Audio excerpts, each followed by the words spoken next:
तो जवान बेटा है, सबसे बड़ा बेटा था, वो खोना तो बहुत मुश्किल की बात है। उसके बाद जब घटना घटी आपके घर उमर अब्दुल्ला भी आए थे, चीफ मिनिस्टर आए थे, कौन कौन लोग आए थे?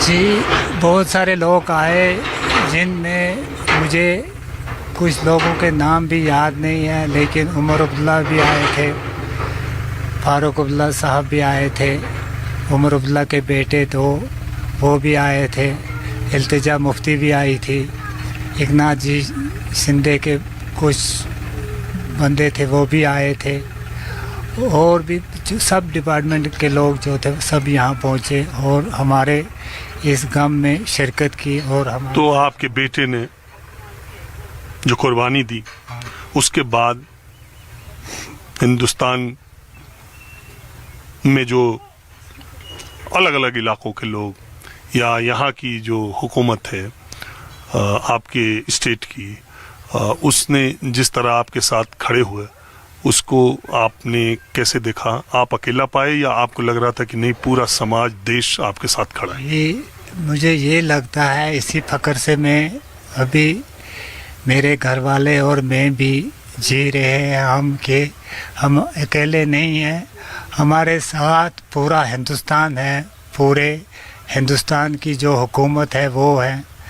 जहाँ भी जाए, जिस महकमे में जाएं हम, तो हमारे साथ साथ वो रहते हैं, इसलिए हमें ये महसूस नहीं होता है कि हम अकेले हैं।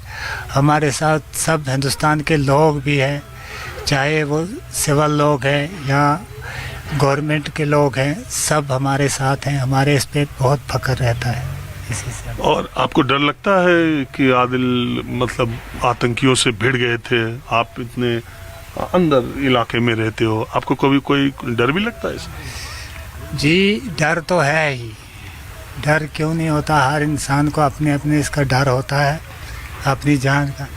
लेकिन ये तो जान देनी और लेनी अल्लाह ताला का काम है, अल्लाह का काम है, जब उसने लिखा होगा जैसा होगा वैसा होगा। तो अच्छा, ये मैं देख रहा हूँ आपके घर ईंट गिर रही है, ये मकान बन रहा है, ये सब कैसे, क्या है?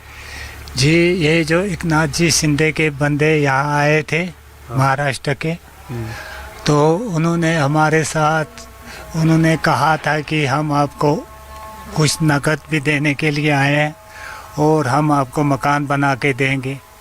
तो ये उन्हीं का काम चल रहा है और ये सब जो काम है ये वही करते हैं, और उन्होंने मकान बनाने का। आपको क्या क्या मदद मिली? जी मदद तो बहुत मिली, मगर मैं ये कह नहीं सकता कि यहाँ पे ऐसा इलाका है जहाँ पे इंसान के लिए पैसा भी इंसान की मौत बन सकता है।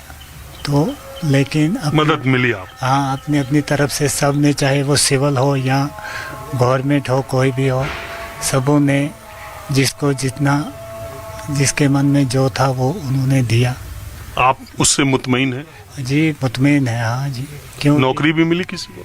नौकरी वक्फ बोर्ड में एक बच्चे को मिली अभी घर चलाने के लिए, तो अभी देखेंगे आगे गवर्नमेंट क्या करेगी, कहाँ पे पहुँचेगी। अभी आपको कोई शिकायत, कोई किसी बात से आप रुस्वा हो या कोई और कमी कोई ऐसी है, या जो कुछ है? आप भाई हैं? भाई बेटे, तो ऐसा है? जी अभी तो हमारे साथ चाहे गवर्नमेंट है या सिविल है, अभी हमारे साथ सब लोग हैं, तो हमें कोई कमी महसूस नहीं हो सकती, ना हमें महसूस हो सकती है कोई कमी। जब आगे देखेंगे, जब होगी तो मैं खुद बता सकता हूँ। चलिए ठीक है। आपका क्या नाम है? मेरा नाम सईद नौशाद है। आप आदिल से छोटे थे? जी जी, मैं आदिल का छोटा भाई। 1 महीने हो गए मैं आया पहलगाम, तो मैंने सोचा आदिल के घर भी जाना चाहिए। और कोई, देखिए, जो चला गया उसको तो वापस नहीं ले आ सकते, लेकिन यही भरोसा देने के लिए कि पूरा हिंदुस्तान आपके साथ है, हम सब आदिल के साथ हैं, और आपको उस मुश्किल वक्त में आपके परिवार के साथ सियासी लोग, सरकार के लोग, सिविल के लोग खड़े रहे और खड़े हैं, इससे आप मुतमईन हैं ना? सबसे पहले मैं आप लोगों का बहुत तहे दिल से शुक्रिया अदा करना चाहता हूं कि आप इतने दूर से हमारे पास यहाँ पे आए, हमारे गम में जो है आप शरीक हुए। तो ये हमें बहुत खुशी होती है कि मतलब जब कोई बाहर से आता है हमारे पास यहाँ पे आता है, ताज़ियत के लिए आता है, हमारे साथ यहाँ पे खड़े होते हैं, तो हमें मतलब बहुत खुशी होती है। हम भी सोचते हैं कि हमारे साथ भी कोई है। तो मतलब जैसा कि आप लोगों को सबको पता है, मतलब पहले से ही 22 को जब ये हादसा हुआ था उसके बाद मतलब बाहर से बहुत सारे लोग, नेता भी आए, बहुत मीडिया वाले भी आए, यहाँ लोकल लोग भी आए, पूरी कश्मीर गवर्नमेंट के लोग भी आए। एकनाथ शिंदे जी जो है डिप्टी सीएम जो महाराष्ट्र के हैं, उन्होंने अपने लोग भेजे, वो लोग भी यहाँ पे आए, उन्होंने मदद भी की, उन्होंने मकान बनाने का भी बोला है। बन रहा है ना? जी मकान बन रहा है। तो मैं सब लोगों का जो है तहे दिल से शुक्रिया अदा करता हूँ, क्योंकि ये मुश्किल घड़ी में जो आप लोगों ने हमारा साथ दिया, तो बहुत बहुत शुक्रिया। इससे हम बहुत खुश हैं कि चलिए ठीक है, आदिल आप ही का भाई और आप ही का बेटा नहीं, वो देश का बेटा और देश का भाई है, और उस पर देश को भी फक्र है, आपको तो होगा ही। देखिए, मौत तो ऊपर वाले के हाथ में, जिसकी जब लिखी हो, लेकिन कई मौत ऐसी होती है जो इतिहास लिख के जाती है। तो आदिल ने अपने जो कश्मीरियत थी, जो मेजबानी थी, अब से अपने हिंदुस्तान के लिए, अपने कश्मीर के लिए, सब लोगों के लिए ये उसने नहीं समझा कि हिंदू है, मुसलमान है, सिख है, ईसाई है। सब लोगों को उन्होंने एक ही समझ के अपना ये पैगाम दिया, वो लोगों को एक बनाने का ये पैगाम दिया कि आप सब सोचें कि आदिल ने कैसी इंसानियत कामयाब की, कि उसने ये नहीं समझा कि कोई मज़हब है, उसने इंसानियत को कायम किया।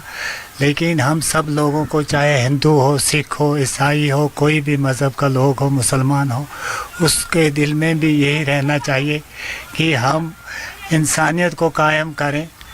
मज़हब तो अपना अपना है, लेकिन इंसानियत वो चीज़ है जो सबको इकट्ठा मिला देती है। चलिए, आप लोगों ने बात की, इसका बहुत शुक्रिया, और ऐसे ही आदिल और भी यहाँ तो होते रहे। बाहर के लोग आए, एक आदिल नहीं, हज़ारों आदिल यहाँ जिंदे हैं। हम भी अपनी जान देने को, तो ऑपरेशन सिंदूर से तो आप खुश हुए ना? जी, हम खुश हैं कि मोदी जी ने जो कदम उठाया, जो काम किया, बदला लिया, उसमें हम खुश हैं। चलिए ठीक है, आप लोगों ने बात की, इसका शुक्रिया। अब मैं दूसरे इलाके की तरफ चलता हूँ।